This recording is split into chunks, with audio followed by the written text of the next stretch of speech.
I cannot do that here. Not while I'm in town. Not while I'm in town. Okay. Would you just... Oh, hi guys.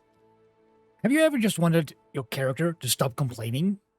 Because it can't do a certain thing at a certain moment? Well, if you stay and watch this video, I will teach you not only that, but a total of 8 things that will enhance your Diablo 4 experience. And the first thing is, you have to turn off the sound of a complaining character. Well, go into the options, into sound, go all the way down to the bottom, and you find player audio error. You can turn it completely off, or just put it into simple. I prefer it off, and then, when you, for example, run in town and you hit sprint, you will only get the notification that you cannot use that here. Now, on to next. Now, most of you probably already know this, but for those that don't, let's go over an easy way to recognize what stats to get on items. Like, for example, I'm at the moment on a sorcerer, and if I open up my skill tree and I go all the way up, let's see, I'm using Ice Shards, and you can see here, Ice Shards is classified as a core skill and a frost skill. Okay, that's the basic. And as I've spec'd in it, you also see that after 5 shards, I apply vulnerable. Okay. Now, if I open my inventory and take a look at this item, you see that it is frost skill damage. Ice Shard is frost. This adds to frost skill damage. It adds automatically damage to the skill. Here's cold. But cold isn't frost, is it? Well, technically it's not, but cold damage is applied with a frost skill. So cold damage also enhances the damage. And as we saw, my skill also applies vulnerable, and this item also has vulnerable damage. So it also increases the damage. And that is the easiest way and most basic way to find what affixes do I want on my items to increase my damage. Now, on to next. Elixirs. Now, most of you will probably be using elixirs just for the 5% experience boost, but later on, you will also use them for getting some stat boosts and make your damage more efficient. But there's also a very specific elixir for hardcore players that lets them avoid death. And to make these elixirs, there is a very tedious region you need to farm. It's these 4: Demon Heart, Pale Tongue, Grave Dust, and Crushed Beastbone. Now, you could go out in the world and target farm from specific mobs and fight with other players, or have to wait for respawn time and so on and so forth. Or you could do sellers, because I just cleared this one out, and if I open, you see I get 3 Crushed Beastbone.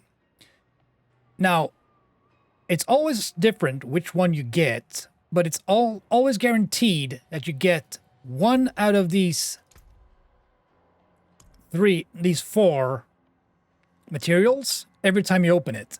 So you could very easily just farm cells and do it quickly. And specifically, here in Fractured Peaks, well, I'll need to go up so I can show you.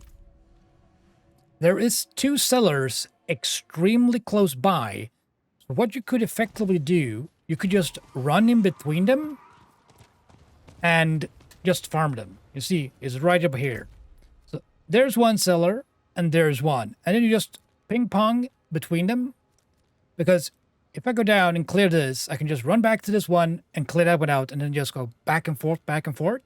And then you could easily, very quickly and effectively stack up on those materials to have a very easy crafting of your elixirs. Nightmare Dungeons. Now, as you get up into World Tier 3 and World Tier 4, you probably have started running Nightmare Dungeons to upgrade your glyphs. Now, there are some, as you probably know, affixes attached to each Nightmare Dungeon, or Nightmare Sigil, to be specific. And there are some, at least for me, that I really want to avoid. Like, for example, monster deals 100% more damage to barrier. I use this barrier as my main source of defense for when I run Nightmare Dungeons to level up my glyphs. Just this one isn't that bad because it's only one negative effect. But for example, this one, monsters take 40% less cold damage, and I get a lightning storm. That's 2 bad affixes, and I really don't want to have it, so I just salvage it and create a new one. Now, there are 2 specific ones, like the lightning storm, but that one is probably not the worst, because there's a shade that follows you that leaves around a pool on the floor. It's decently sized, but if you stand in it, the screen goes dark, and after a short period, it does massive amounts of damage. You basically die. But the worst one is, I don't remember the name, but it's a lightning pylon that is reddish in color. It follows you around, and when it gets up close to you, it starts pulsating in a pretty large circle around it. Massive amounts of lightning damage. Now, the bad part about it is if you run into an elite that has a protective shield, you know, the one you have to go into and kill them from inside, that red circle that the pylon emits, it's the exactly same size as the shield. So if it gets up to you when you are killing one of these elites, it will overlap perfectly so you cannot stand inside the circle and kill it. And if that's a ranged mob, it will stand there just firing away at you and be protected by the pylon. That is the absolute worst. So if you get those, just salvage them and make a new one. So avoid bad affixes. It's just unnecessary struggles to run bad ones. Okay, on to next. Are you using any numerical aspects in your build that that deals damage? Like, for example, Meteor falls during Inferno, dealing 957 fire damage on impact. It has a value between 785 and 957. Now, when you upgrade your item, these aspects also get upgraded. You see, 957 upgrades to 995. Upgrade. It doesn't upgrade the second time, but if I upgrade it again, it goes up to 1035. So that's because it's max. So if I upgrade it now, it doesn't increase. But if I upgrade again, it increases to 1077 with my max upgrade. Now, if I had imprinted this aspect on the item I wanted it before upgrading it, it would not change when you upgrade the item you imprinted it on. So in other words, imprinted aspects cannot be upgraded. And if you already have a max upgraded item and you want to apply an aspect, just upgrade it before and then apply it. This doesn't work on percentage aspects. Like, for example, you deal 19% increase to vulnerable enemies. If I upgrade this, it does not change. So only, for example here, numerical values that deals direct damage. I have another one here with ice spikes. If I upgrade this, this will also increase, but does not increase if you already imprinted it. And next, Renown. Now, we all need to do this to be able to unlock all our bonuses. And there is a specific way that is probably the most effective, but I'm not going to go with that. I'm just going to give some tips. For example, side quests. There are a lot of side quests that leads down into dungeons. So my tip here is do side quests before you start doing like a dungeon spree to just get at your renown up, because there's a lot of quests that you can do simultaneously with the dungeon, so you get, instead of just getting 30 renown and then have to do it again and get 20, you can do it both at the same time and almost double your renown from just doing the dungeon once. That is the best tip I can give you to increase your renown as efficiently as possible. Now, for the next tip, Helltide Mysterious Chests. You all probably know what it is. It's the most expensive chest, but with the best loot you can get during Helltide. And they're hidden on the map, so you don't see it. But as you probably all know, there are online maps which shows you where they spawn, so you can easily find them. But my tip here is, there's a way to actually loot that mysterious chest twice during one Helltide. So, for example, if the Helltide spawn, let's say 1530, then at 1600 in the full hour, the chests respawn.